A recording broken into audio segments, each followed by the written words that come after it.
Hi and welcome back. In this section we're just going to briefly have a look at 5 of the most well-known of the clinical models of therapy, as you could probably spend hours on each. We have listed all of them in your manual for you for your own personal reference, and all of the techniques that we've covered in this course are derived from these clinical models.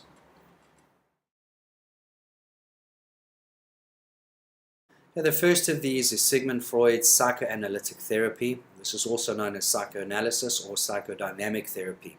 Sigmund Freud was a famous Austrian neurologist and is known as the father of psychoanalysis.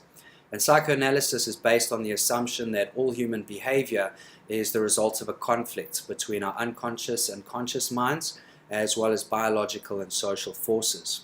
He believed that our personalities were made up of 3 parts, being ID, superego, and ego. ID being the psychic energy that drives our instincts for survival and pleasure. Superego being the conscience that promotes our ideals and acts as a moral judge between what is right and what is wrong. And then ego, which is the executive part that mediates between ID and superego. It also tries to maintain mastery over the ID's drives. So Freud believed that all human motivation is derived from a biological drive to achieve or obtain pleasure and avoid pain, which he referred to as the pleasure principle.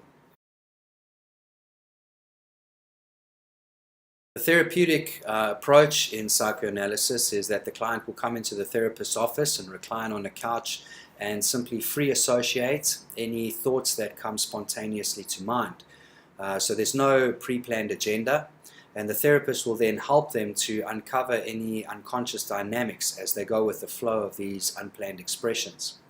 The therapist will then help the client to understand how unconscious ego states as well as defense mechanisms can negatively impact the client's personal development as well as their emotional growth.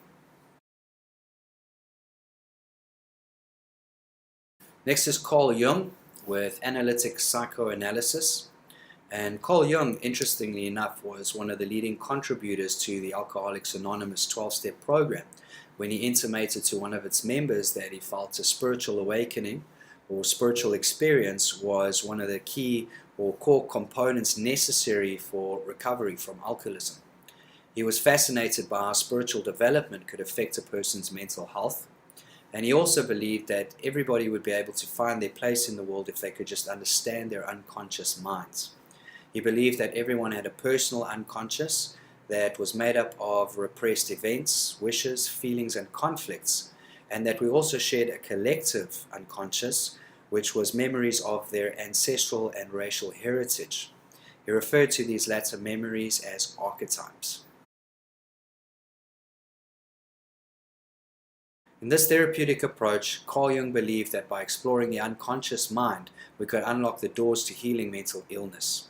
Dream analysis was a method that he used to explore and communicate with the unconscious mind, and then that would reveal archetypes that he would interpret for the client.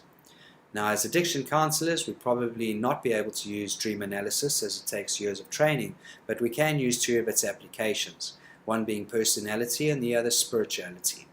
In personality, we explore introversion and extroversion to help a client understand how they interact with others, and then by strengthening spirituality on a daily basis, clients can recover from their addictive disorders as well as develop healthier personalities.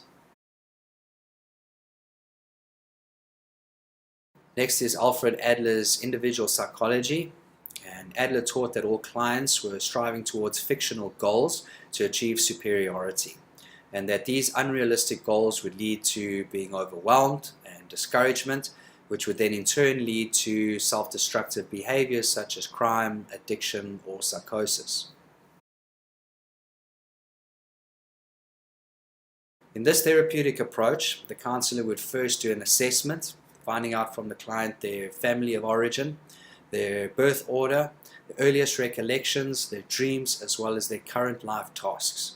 They would then help the client to gain insights into the cost of these unrealistic goals, as well as move them forward to making new, healthier, and more realistic goals.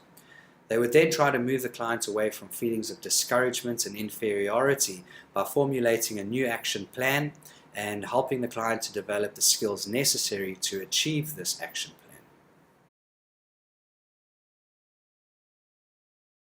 Next is Carl Rogers' person-centered therapy, and what Rogers believed was that each person is by nature good, valuable, and worthy, and that they have it within themselves, the inner resources that they need to be able to improve on their life situation. And if this potential emerges, we simply support the client. They don't need direction. In this therapeutic approach, we are non-directive and non-confrontational, as Rogers believed that people each had the innate ability to be able to evaluate and wisely choose their own behaviors.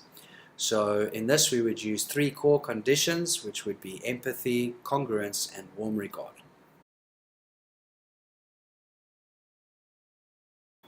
In Fritz Perls' Gestalt therapy, awareness is the primary goal, and it comes by focusing on the client's present situations and current behaviors and how they perceive their behaviors and interpret their experiences.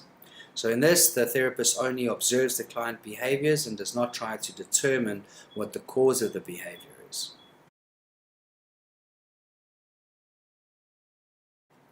In this therapeutic approach, awareness is the therapist's principal tool, and we achieve this by examining the client's feelings, behaviors, and thoughts.